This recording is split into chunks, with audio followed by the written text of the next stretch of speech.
शहर में एक छोटी सी बस्ती में उसने एक छोटा सा कमरा किराए पर ले रखा था, जिसमें वो अपना गुजारा कर रही थी। उमा के माँ बाप बहुत ही गरीब थे और बड़ी मुश्किलों से इंतजाम करके, इतने पैसे से मेरा क्या होगा, मुझे तो कुछ करना ही होगा, ऐसे मुझे भी परेशानी होगी और बाबूजी को भी।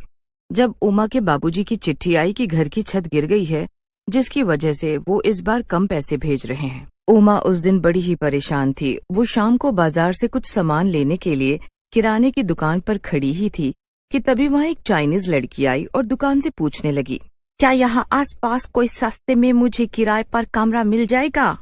शीना इतना पूछकर चली जाती है, पर पीछे से उमा जल्दी से जाकर उसे रोकती है। अरे, मैं भी इसी बस्ती में किराए के एक मकान में रहती हूँ। अच्छा, तो तुम ही बता दो, अगर तुम्हारी नजर में कोई कमरा हो तो बस सस्ता सा हो। मेरे पास अभी इतने पैसे नहीं है। हाँ, मेरा हाल भी कुछ ऐसा ही है। अगर तुमको एतराज ना हो तो तुम मेरे साथ रह सकती हो, हम किराया आधा आधा बांट लेंगी।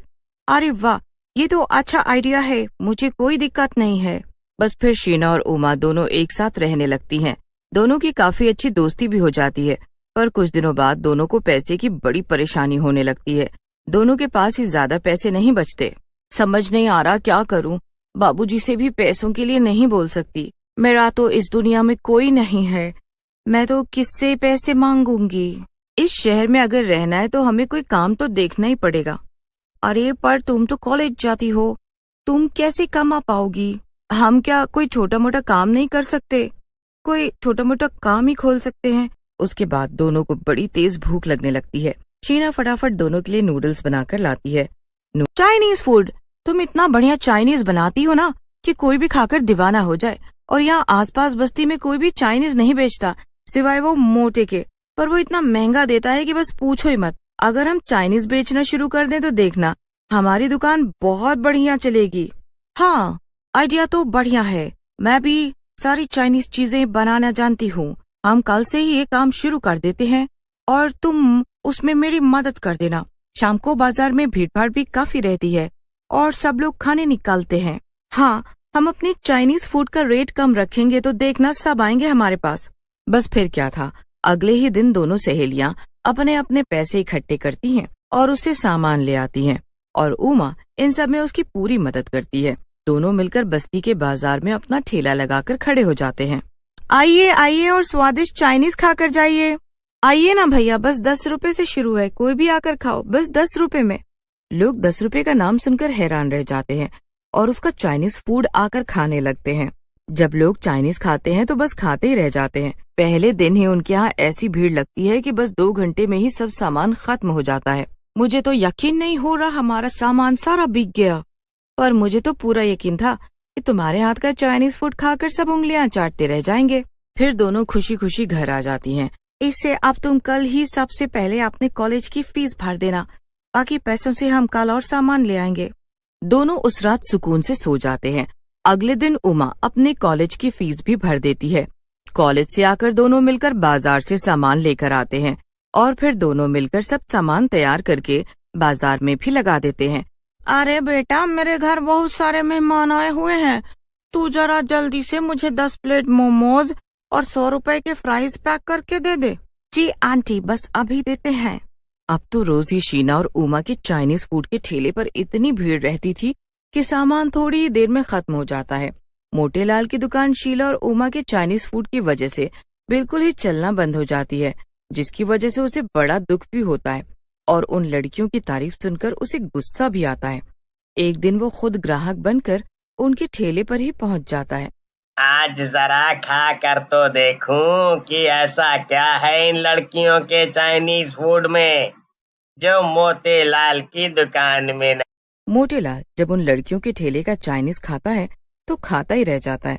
उसे तब समझ आता है कि आखिर सच में शीना के हाथ में गजब का स्वाद है और दाम भी इतने कम है। मोटेलाल को अब उन दोनों से चिढ़ होने लगती है, पर उसे समझ ही नहीं आ रहा होता कि वो आखिर करे तो क्या करे।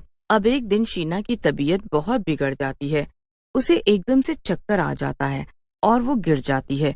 उमा उसे डॉक्टर के पास लेकर जाती है, पर दवाइयों से भी वो ठीक नहीं हो पा रही थी। इसी वजह से अब ठेला लगाना बंद कर देती है और मोतीलाल फिर से खुश हो जाता है। पर इधर शीना की हालत को देखकर उमा बड़ी परेशान होती है। वो उसे हर हॉस्पिटल में दिखा लेती है, पर शीना की तबीयत में कोई सुधार नहीं आ पा रहा होता। एक दिन की बात है, जब शीना एकदम बीमार की हालत में बिस्तर पर पड़ी होती है और उमा उसके पास बैठी होती है, तो शीना उमा से बोलती है, मेरी वजह से अब हम ठेला भी नहीं लगा पा रहे हैं। अब तुम कॉलेज की फीस कैसे भरोगी? ऐसा बिल्कुल भी मत सोच शीना, तुम्हारी वजह ही से तो हम बल्कि इतना कमा पाए हैं, और कॉलेज का फीस मैं भर दूंगी, तुम इसकी चिंता ना करो। उमा शीना का बहुत ध्यान रखती है और पूरी रात उसी के पास बैठी रहती है। बैठे बैठे कब उमा की आंख लग जाती है उसे पता ही नहीं चलता। उमा के साथ शीना की भी आंख लग जाती है, पर शीना दोबारा कभी नहीं उठती। उमा से ये बात बर्दाश्त ही नहीं हो पाती। वो शीना के लिए बहुत रोती है। उमा पूरा दिन बस रोती रहती है। वो उस दिन खाना भी नहीं खाती। हर वक्त कोने में बैठी बस वो शीना को याद करती रहती है। अचानक उमा के कंधे पर एक हाथ आता है। उमा बहुत डर जाती है। डरो मत, मैं शीना हूँ, तुम्हारी दोस्त। मैं तुम्हारी मदद करने आई हूँ। मुझे पता चला है तुम्हारे माँ बाप बहुत गरीब हैं और उनको तुमसे ही सारी उम्मीद है। चलो अब आंसू पोंछो और कुछ खा लो। मुझे पता है तुमने अभी तक कुछ भी नहीं खाया। उस दिन शीना अपने हाथों से उमा को खाना खिलाती है। अगले दिन उमा हिम्मत करके उठती है और कॉलेज जाती है। कॉलेज से आने के बाद वो शाम को अपना ठेला लगाने की तैयारी करती है। चुड़ैल फटाफट मोमोज बनाकर तैयार कर देती है।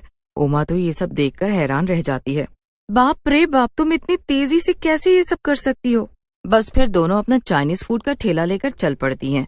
जैसे ही उमा बाजार में पहुंचती है, सभी लोग खुशी खुशी उसके पास चाइनीज खाने आ जाते हैं।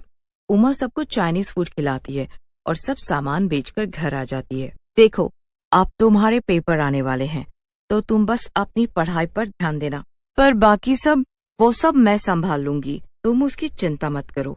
ये तुम्हारे फाइनल पेपर हैं। मुझे कभी ये काम करके बुरा नहीं लगा, और सच बताऊं तो ये ठेला, ये मेहनत बस तुम्हारी ही है। अब बस भी करो। उस दिन के बाद चाइनीज बनाने वाली चुड़ैल अकेले ही सब संभाल लेती है और बस उमा अपनी पढ़ाई पर ध्यान देती है। शाम को वक्त निकालकर बस उसे 2 घंटे के लिए ठेले को संभालना होता है। चुड़ैल की मदद से उमा अच्छे से अपने पेपर्स देती है और जब उसका रिजल्ट आता है तो वो खुशी से पागल हो जाती है। और अब मुझे स्कॉलरशिप मिल जाएगी। उमा फटाफट ये खुशखबरी अपनी सहेली शीना चुड़ैल को देती है। दोनों एक दूसरे के गले लग जाती हैं। उमा उस दिन बहुत खुश होती है। पता है, मुझे कॉलेज से स्कॉलरशिप मिल जाएगी और मैं आगे की पढ़ाई के लिए विदेश चली जाऊंगी। क्या सच में? ये तो बहुत खुशी की बात है। हाँ, पर ये सब छूट जाएगा। पता है, ये जीवन की सबसे अच्छी यादें थी जो मैंने तुम्हारे साथ बिताई हैं। मेरे जीवन की भी ये सबसे अच्छी यादें हैं उमा। मेरा तो इस दुनिया में तुम्हारे सिवा कोई भी नहीं था। शायद भगवान ने अच्छा ही किया जो मुझे अपने पास बुला लिया, वरना तुमसे आज बिछड़कर मुझे बहुत तकलीफ होती। पर आज जब तुम अपने जीवन में सफल होने जा रही हो, तो आज मेरा तो मकसद पूरा हो जाएगा जिसके लिए मेरी आत्मा को शांति नहीं मिली थी। तुम हमेशा मेरी सबसे अच्छी दोस्त रहोगी। तुम भी। इतना कहकर चुड़ैल उमा को अलविदा करके हमेशा हमेशा के लिए चली जाती है। उमा अपनी पढ़ाई के लिए विदेश चली जाती है और जब वो वापस आती है तो शहर में उसकी बहुत अच्छी नौकरी लग जाती है। वो अपने माँ बाप को भी शहर बुलवा लेती है और सब खुशी खुशी साथ रहते हैं।